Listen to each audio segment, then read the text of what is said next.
Bom dia, turma, tudo bom? Mais uma aula. Hoje nós vamos trabalhar o gênero textual literatura de cordel, né? E hoje a gente vai ver uma videoaula sobre este tema, né?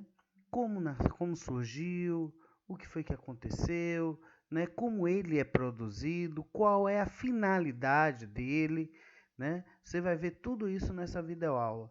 Vão ser duas videoaulas falando sobre isso. E após essas duas videoaulas, a gente vai estar mostrando também um exemplo de cordel, para vocês visualizarem como é exatamente. E ao final da aula, a gente vai ter orientações para a produção desse cordel, tá certo? Com o tema que vai ser dito. Espero que vocês gostem dessa videoaula, né? Na aula de hoje, vamos estudar sobre a literatura de cordel e suas características. A aula de hoje é sobre literatura, em que estudamos sobre a linguagem literária, suas características e os gêneros. Entre os gêneros literários encontra-se a poesia. E para melhor ilustrar a poesia, escolhemos a poesia de cordel como forma de trabalhar a linguagem literária através de histórias divertidas, ritmadas e de uma narrativa engraçada e própria da nossa cultura popular. A literatura de cordel é uma literatura popular e surgiu, basicamente como toda a literatura, através da literatura oral, da oralidade. O folheto nordestino, no caso, é uma criação própria impressa. Embora ela tenha sido basicamente surgido na oralidade, ela tem como marca principal a impressão de folhetos. A produção da literatura popular no Brasil, ela foi denominada de literatura de cordel, mas nesse nome nem sempre foi assim. Os cordelistas basicamente chamavam seus poemas de folheto, livrinhos ou até mesmo romance. Quais são as características da literatura de cordel? É uma narração sempre de uma história cantada e muito ritmada, em um discurso de linguagem coloquial, muito simples, próprio da região do povo nordestino e foi difundida de forma impressa, com um tom humorístico e retratando fatos da vida cotidiana da região a que o poeta pertence. A literatura de cordel chega ao Brasil basicamente com os primeiros colonizadores, mas só a partir do século XIX é que a literatura de cordel começa a ser impressa, a partir da chegada da imprensa no Brasil. E os folhetos de autoria de poetas brasileiros na região do Nordeste do Brasil, o principal berço da produção do cordel. A rima, o ritmo, as repetições provocam musicalidade, que é a grande marca da poesia de cordel, uma vez que o ritmo, a rima, promove não só a musicalidade, mas também a memorização desses versos. O primeiro cordelista, basicamente, no Brasil, foi o poeta Leandro Gomes de Barros, um poeta paraibano, que no final do século XIX vai ser o primeiro a imprimir em casa os folhetos de cordel e vender bastante, a ponto de sobreviver dessa venda de cordéis. Agora, de onde surgiu essa tendência do cordel a trabalhar tanto com a musicalidade?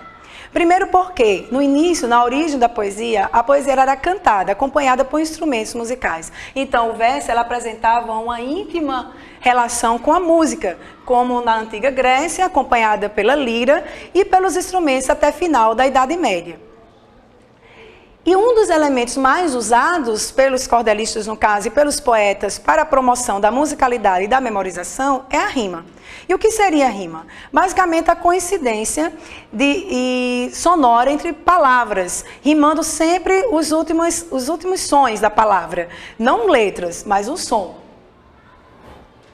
E elas se classificam de acordo com a estrofe, a posição em que elas se encontram na estrofe, podendo ser alternadas, emparelhadas ou intercaladas. Neste caso, as rimas nós vamos utilizar essas letras como forma de melhor visualizar a posição que as rimas aparecem nos versos. Vamos ver o exemplo agora. A realidade da vida de Patativa do Assaré, um dos poemas de cordel presentes no nosso livro Feira de Versos. Patativa do Assaré é um poeta nordestino, cearense, muito conhecido na literatura popular, não só no Brasil, como no mundo inteiro. Ele escreve um de cordéis muito famosos, A Realidade da Vida. Nesse cordel, o Patativa do Assaré, genialmente, trabalha com os 3 tipos de rimas que nós falamos aqui. Vamos ver como é que isso acontece na prática. O poema é: rico, orgulhoso, profano, reflita no bem comum. Veja os direitos humanos, as razões de cada um. Da nossa vida terrena, dessa vida tão pequena, a beleza não destrua. O direito do banqueiro é o direito do trapeiro que apanha os trapos na rua. Veja que nesses versos o ritmo ele é alcançado. Além da entonação da palavra, das sílabas que eu acabei pronunciando aqui, a utilização das rimas. Vejamos a disposição das letras. Aqui nós temos A com A. O que significa essa repetição? Significa que profano rima com humano. Comum rima com Essa disposição A, B, nós chamamos de rimas alternadas. Logo em seguida, o poeta se utiliza de dois versos C e C, terrena e pequena, rimas em pares, o que nós chamamos de rimas emparelhadas. E logo nos 4 últimos versos, o poeta utiliza outro esquema de rima.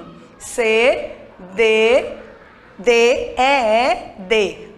Nesse esquema de rima, nós temos que 2 versos no meio estão em pares entre 2 versos rimando. Aí essa rima nós chamamos de interpoladas. O poeta Patativa do Asseré, então, mistura os 3 tipos de rima numa mesma estrofe. E isso ele faz ao longo de todo esse poema de cordel. Outro tipo de rima que nós não encontramos aqui na estrofe de Patativa do Asseré são as rimas encadeadas. Elas não acontecem como as outras rimas que vimos aqui. Elas estão ocorrendo no interior dos versos, que são saberia, rimou com dia.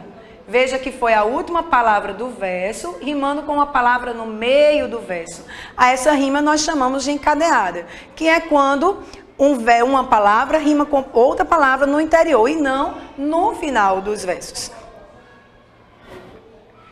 De acordo com o tamanho das estrofes, as rimas vão variar dentre essas características, alternadas, interpoladas, emparelhadas. E, de acordo com o número de versos, as estrofes vão ter também sua classificação, de sílabas, trissílabas, tetrassílabas, pentassílabos. Cada estrofe vai ser classificada de acordo com o número de versos. No caso do cordel, a estrofe mais utilizada são as estrofes de 6 versos, chamadas de sextilhas. Isso não quer dizer, é claro, que a poesia de cordel só usa sextilha. No próprio livro Feira de Versos, nós temos vários outros tipos de estrofes. Nós temos quartetos, estrofes de 4 versos, décimas, estrofes de 10 versos, a exemplo da estrofe que lemos em slides anteriores, A Realidade da Vida, de Patativa do Asseré. Vale salientar que na modernidade a rima passa a ser substituída, não ser tão utilizada, tão essencial como foi em séculos anteriores. Então, nós denominamos estrofes que não possuem nenhuma rima, chamamos de versos brancos. Isso é muito comum na literatura moderna, por causa da leitura e a influência da prosa na escrita poética. No caso dos cordéis, não. A marca essencial do cordel é a rima, é a musicalidade patrocinada tanto pela rima quanto pelo ritmo e a métrica.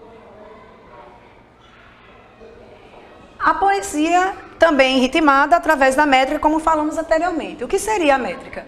A métrica determina o ritmo e o tom da leitura. E é a medição dos versos, tendo como unidade de contagem a sílaba poética. Agora, o que seria a sílaba poética? Ela não é como a sílaba que vocês aprenderam a dividir a partir do Fundamental 1. Ela é uma sílaba que segue como regra para a sua divisão a pronúncia, o tom. Então, nós vamos levar em consideração a forma como nós lemos, o ritmo da leitura. Vejamos. Não há que viva no mundo que não deseje gozar, desde o velho a criancinha. Então, o que nós observamos aqui? Nesse primeiro verso, nós temos que a última sílaba, ela foi descartada na contagem. Por quê? Porque na poesia são levadas em considerações as sílabas pronunciáveis. Então, quando eu leio, não há quem viva no mundo, a última sílaba, ela não é dita com tanta intensidade. Então, ela não é contada como sílaba poética. Então, nós temos 7 sílabas até aqui. No segundo verso, a mesma coisa. Foi até a última sílaba, porque na palavra gozar, por ser oxítona, nós só contamos até aqui. Na segunda, aconteceu um outro detalhe, que é outra regra de contagem das sílabas poéticas. Nós unimos as vogais, EO e OA. Por quê? Porque quando fazemos a leitura desses poemas, nós dizemos assim, desde o velho à criancinha. Então, há a junção entre as vogais átonas aqui e as vogais átonas aqui, sendo consideradas uma única sílaba poética. O verso de 7 sílabas é o verso mais utilizado pelos poetas cordelistas, mas isso não é regra. O Patativa do Assaré, por exemplo, e alguns poemas que estão no livro Feira de Versos, ele usa os decassílabos, que são versos de 10 sílabas, como acontecem também nos sonetos. De acordo com a métrica, os versos vão ser classificados em monossílabos, dissílabos, tetrassílabos, pentassílabos, ou redondilha menor, hexassílabo, heptassílabo, ou redondilha maior, decassílabo, dodecassílabo ou alexandrino. O verso heptassílabo é o mais utilizado no cordel, mas sempre dizendo que os cordelistas se utilizam também de outros tipos de métrica. Concluída a nossa breve explanação sobre o assunto, gostaria... Tudo bem com vocês? Em nossa videoaula de hoje, vamos conversar sobre uma das riquezas populares literárias do Brasil, a literatura de cordel.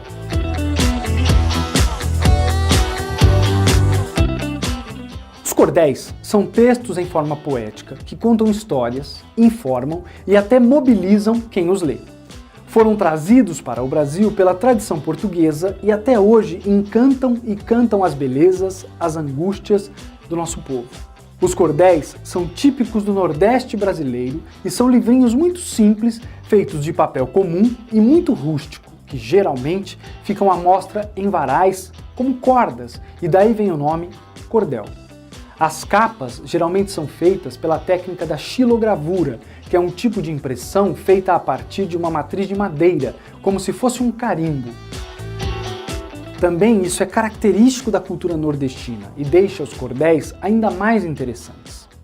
Mas, sem dúvida, os temas e a criatividade poética dos cordelistas, os autores dos cordéis, são o que mais nos encantam e nos marcam nessa forma de literatura.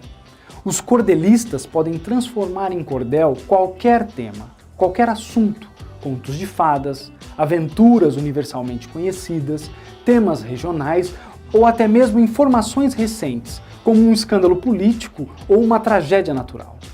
Isso porque o cordel, além de ser apreciado como literatura, funciona para muitos como um verdadeiro jornal que traz as notícias e as novidades do mundo. É importante destacar que o cordel é escrito em versos e estrofes, em geral de 7, 8 ou 10 versos, e deve ser bem trabalhado na questão das rimas, pois isso dá sonoridade e garante musicalidade. Aliás, muitos cordéis, quando são recitados em feiras e eventos, são acompanhados de música, preferencialmente de viola, o que reforça as raízes culturais dessa produção literária. Além disso, vale perceber que a linguagem pode ser mais coloquial, usando gírias ou até mesmo palavrões. Tudo para deixar o texto mais vivo e próximo da cultura popular. Assim, os cordéis são uma possibilidade de conhecer mais sobre a nossa cultura, em especial do Nordeste. Lendo esses textos, que em geral têm um tom bem humorado, você pode aprender mais sobre nossa cultura e também apreciar a criatividade de grandes poetas que falam ao povo, com a língua do povo.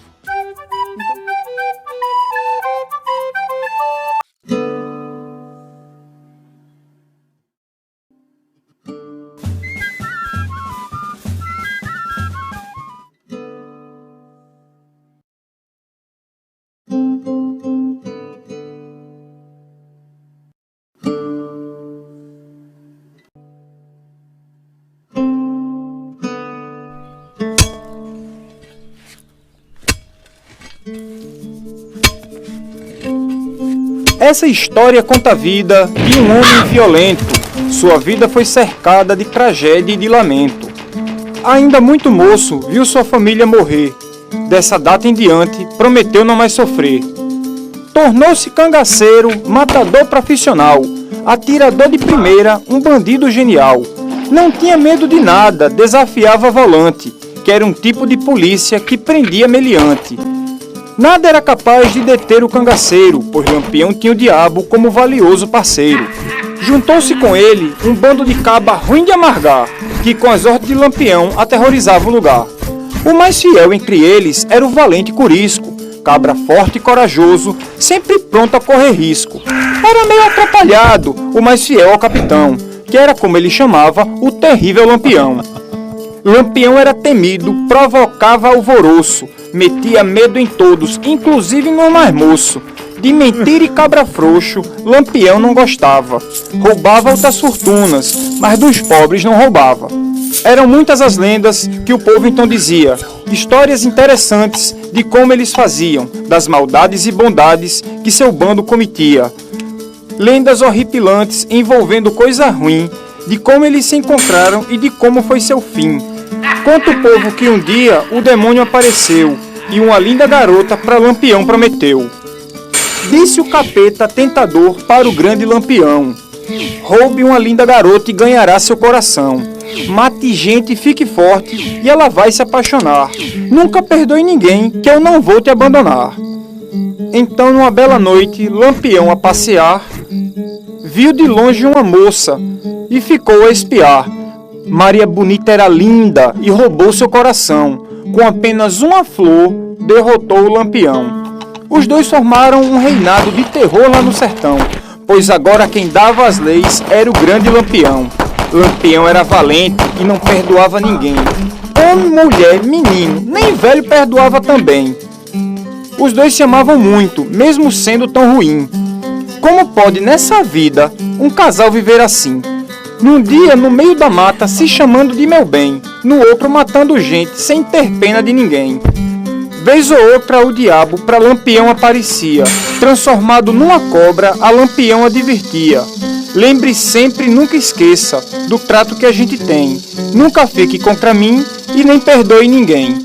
Lampião só escutava, sem nada poder falar.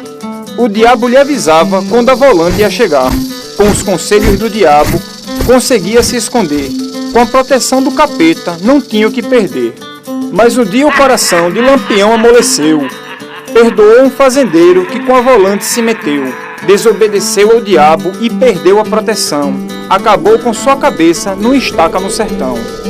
Dizem que foi o coisa ruim que lesou o cangaceiro, revelando para volante o esconderijo verdadeiro. Na noite escura e assombrosa, homens foram degolados.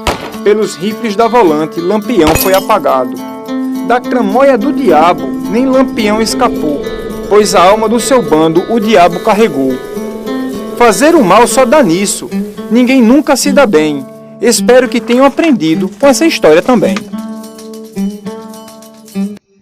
Bem, gente, chegamos ao final de mais uma aula, né? E com isso vocês conseguiram entender mais ou menos como é que faz o gênero textual cordel, né? A partir desse entendimento, vocês vão fazer uma atividade que seria o quê? Pesquisar e produzir um cordel como tem aí na sua frente, com o tema, que tema? Covid-19, o coronavírus, né? Então você vai pegar informações sobre o corona, que todo mundo sabe já, passando na televisão o tempo inteiro, então a gente já tem várias informações, e a partir daí a gente vai fazer um cordel com esse tema. Vocês viram que a gente pode produzir com vários temas, né, um cordel com rima, né? Ouve novamente o vídeo se tiver alguma dúvida. Fora que vocês podem estar perguntando lá no WhatsApp para a gente estar tirando dúvida também. Podem fazer no caderno, tranquilo. Não tem uma data específica para entrega. Podem ficar despreocupados. Depois, para a semana, talvez eu diga a vocês o dia para a gente entregar, né, esse cordel. Para a semana. Essa semana não. Para a semana. Tá certo? Então, é isso aí. Tomara que tenham gostado. Qualquer dúvida, mais uma vez, vai lá no WhatsApp, fala com a gente, né? Tomar cuidado, né? Se precisar sair de máscara, não pode esquecer, tá certo? Se protejam, tá? Beijos e queijos e até a próxima aula. Tchau, tchau.